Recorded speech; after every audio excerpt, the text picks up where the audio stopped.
Self-efficacy. Apa itu self-efficacy? Self-efficacy adalah sebuah keyakinan pada diri seseorang bahwa mereka mempunyai kemampuan melakukan sebuah tindakan untuk mencapai hasil yang diinginkan. Sumber self-efficacy dibagi menjadi 4. Yang pertama, performance accomplishment, yaitu sebuah prestasi dapat meningkatkan efikasi diri, tetapi kegagalan dapat menurunkan efikasi diri.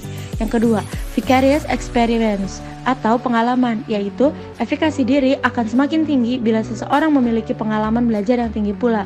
Yang ketiga, social persuasion, atau pengaruh lingkungan sosial, yaitu efikasi diri dapat meningkat melalui pengaruh seseorang.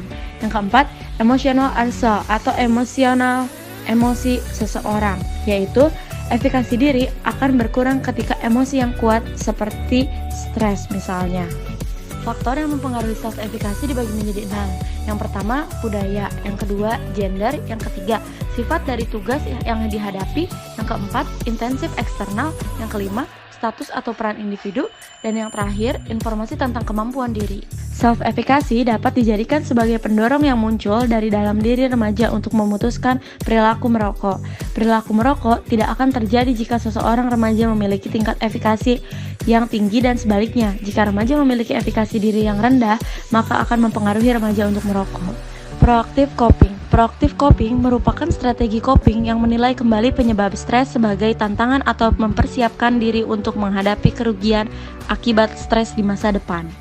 Tahapan proaktif coping meliputi menghimpun sumber daya, pengenalan potensi stres, penilaian awal, upaya coping awal, dan perolehan dan penggunaan umpan balik mengenai upaya awal.